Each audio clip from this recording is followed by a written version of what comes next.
Bonjour à tous et bienvenue sur boursicoté.com pour cette nouvelle analyse technique Forex, matières premières et Bitcoin avec une paire de devises euro-dollar qui confirme son orientation fortement baissière. On est repassé ici durablement sous les 1.05. On a cassé le retracement à 61,8% de Fibonacci donc de la précédente ici dynamique haussière.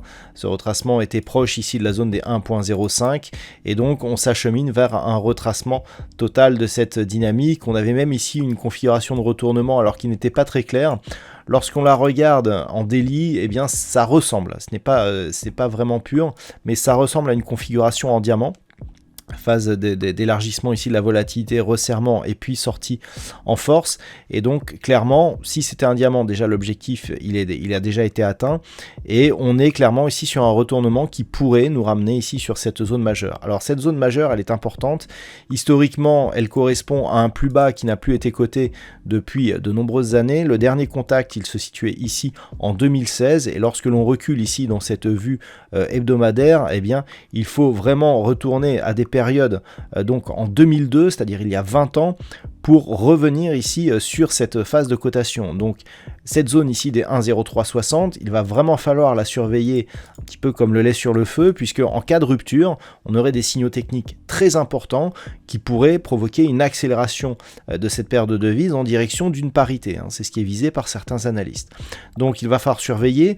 La baisse qui a eu lieu, elle a validé la rupture des 1.05, qui était aussi une zone de support majeur. On a eu un petit rebond technique qui n'est même pas venu chercher la moyenne mobile 20 exponentielle, qui a plutôt validé la zone des 1.05 comme zone de résistance. On est assez proche ici des 1.0360 puisqu'on est à 1.0420 actuellement, donc à 60 pips ici de l'objectif. Clairement, en cas de rupture, on validerait totalement la dynamique baissière actuelle et on pourrait même connaître une accélération donc de cette paire de devises. Le salut de la paire de devises euro-dollar ne passerait que par un retour rapide au-delà des 1.05. Et autant sur la paire de devises euro-dollar, on s'approche de niveaux historiques, autant sur cette paire de devises livre sterling contre dollar américain, on teste les niveaux historiques. Cette zone des 1.20 ici, alors elle a été testée récemment, mais elle n'avait pas été cassée depuis de nombreuses années. Alors on peut le voir ici, elle avait été attaquée en 2020, mais auparavant, c'était une zone vraiment de support très puissante. On voit ici que sur ce graphe donc qui nous ramène jusqu'en 2010 et même si on va plutôt là jusqu'en 1998, on n'avait jamais eu de rupture de cette zone des 1.20. Donc clairement la configuration que nous avons actuellement qui est en train de tester cette zone, même si elle avait été effectivement ici testée en 2020, on voit d'ailleurs que l'on était rapidement revenu au-dessus de cette zone, peut nous inquiéter puisque 1.20 sur cette paire de devises est considéré comme une zone de support majeure, voire historique. Et on est en train d'attaquer cette zone. Donc on est clairement ici dans une possibilité d'accélération, même si la dynamique est relativement forte ici sur la paire de devises livre sterling contre dollar américain. Un rebond technique est envisageable, au moins temporaire, qui pourrait revenir chercher ici cette zone intermédiaire proche des 1.2110. Mais attention, la configuration ici n'est pas excessive, même si on est en survente ici sur le RSI, les histogrammes du MACD par le biais ici du rebond technique sont légèrement remontés, on n'a pas une amplitude folle, et donc dans cette configuration, on pourrait tout à fait casser cette zone des 1.20 et encore accélérer vers de nouveaux plus bas qui serait du coup historique. Donc attention à un éventuel signal baissier ici sur cette paire de devises. Le signal des 1.20 pourrait bien déclencher une accélération encore de cette baisse sur la paire de devises livre sterling contre dollar américain. Et puis sur l'or, hier j'attirais votre attention sur une volatilité qui augmentait mais qui ne nous faisait pas sortir des zones de range précédentes. Alors ça change un petit peu si on considère ici un range court terme qui avait un support ici proche des 1830 $ l'once, avec ici ces zones donc de contact. On peut considérer que suite au mouvement haussier dont je vous disais hier qu'il ne remettait rien en cause puisqu'il restait ici sous la zone des 1880, à cela s'en suivait déjà un mouvement baissier qui faisait totalement l'inverse, sauf que là, on vient tester, donc déjà on sort du range très court terme, et on vient tester une limite ici d'une zone un peu plus moyen terme. Et là, clairement, en cas de cassure de cette zone des 1807 points, les choses pourraient changer, puisque d'un point de vue un peu plus moyen terme, on reste dans une dynamique plutôt baissière. Depuis ce contact ici avec les 2070 $ l'once, on était revenu ici sur des niveaux proches des 1910 et puis avec un petit point haut ici qui s'était approché des 2000. Mouvement de baisse, rebond technique ici, si on casse cette zone des 1807, clairement, on envoie un signal de possible poursuite du mouvement baissier avec donc comme objectif des zones de support 1780 puis 1758 $ l'once, ce qui remettrait le métal jaune sur une dynamique fortement baissière. Donc attention ici à la rupture de cette zone des 1807 $ l'once.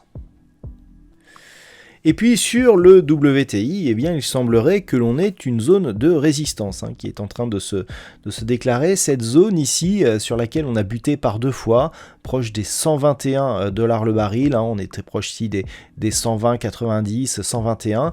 121 $ le baril, si on regarde un petit peu ce qui s'est passé, on a eu ce contact ici, ce contact là. C'est très intéressant car on a ici une forte hausse, on a ici un point bas intermédiaire qui confirmerait le fait que si l'on revient sous les 115 $ le baril, on pourrait connaître un signal de retournement. Donc ça va être à surveiller car techniquement c'est assez important. Si on revient sous 115, on aura un objectif de retour ici sur cette zone des 110 $ le baril, ce qui nous ferait respirer un petit peu, mais il faudrait venir casser ici cette zone des 115 avec une conviction relativement forte. Pour l'instant, on est dans une phase ici d'impulsion haussière avec cette zone des 115 qui devient support. On revient tester ici cette zone de point haut. Si ici on se stabilise sur 118 et que l'on remonte d'une manière assez directe, par contre c'est un autre scénario qui se mettra en place, à savoir des contacts répétés sur la zone des 120 avec toujours un peu moins d'amplitude à la baisse, ce qui amènerait une possible cassure de cette zone en vue d'une poursuite en direction des 125 $ le baril. Donc à surveiller ici 118, 120, 121 et puis en cas de cassure ici une éventuelle rupture de la zone des 115. Ça reste toutefois toujours haussier sur ce WTI, donc ce brut léger américain. Et puis on termine enfin avec le Bitcoin, ce fameux Bitcoin sur lequel je vous disais depuis de nombreux jours que nous avions ici une zone des 30 000 $ le Bitcoin qui était en train de s'affaiblir. Voilà, on en a la confirmation. On est presque venu sur les 20 000 $ aujourd'hui, ce qui représente tout de même une perte très importante. On était au-delà, on a quasiment perdu un tiers de valeur en 2 ou 3 jours donc sur le Bitcoin. C'est une volatilité relativement folle. Et donc on se stabilise autour des 22 000 $ le Bitcoin actuellement. On a toujours un objectif de poursuite de ce mouvement en direction des 15 000 $ pour un Bitcoin. La seule invalidation qui pourrait nous faire rater cet objectif serait un retour rapide au-delà des 30 000 $ pour un Bitcoin. Donc pour l'instant, on est toujours dans une dynamique baissière. Je rappelle que déjà, depuis cette zone ici de point haut significatif de la fin de l'année 2021, on a perdu plus de la moitié de la valeur sur le Bitcoin, puisqu'on était ici quasiment à 70 000 $ pour un Bitcoin. On s'est stabilisé ici à 30 000. Si on continue, c'est entre 12 et 15 000 que l'on pourrait venir trouver un objectif pour justement respecter cette amplitude par rapport à la zone des 30 000 $ pour un Bitcoin, qui était une zone majeure et historique sur la vue court-moyen terme. Donc on observe toujours, je dirais, l'évolution de cette crypto-monnaie qui entraîne d'ailleurs de nombreuses autres crypto-monnaies à la baisse, et donc pour l'instant il n'y a pas de signal d'affaiblissement. On le voit ici au niveau des indicateurs, on est vraiment en pleine dynamique sur les histogrammes du MACD. On vient d'entrer en survente ici sur le RSI, donc clairement pas encore de signal de survente ou d'excès à la baisse. On peut donc continuer à baisser tant que les cours restent sous 30 000 $ pour un Bitcoin. Voilà donc ce que l'on peut dire sur cette analyse technique Forex, matières premières et crypto-monnaie. Je vous souhaite de passer une très bonne soirée. On se retrouve dès demain pour d'autres analyses techniques, toujours sur le site boursicoté.com.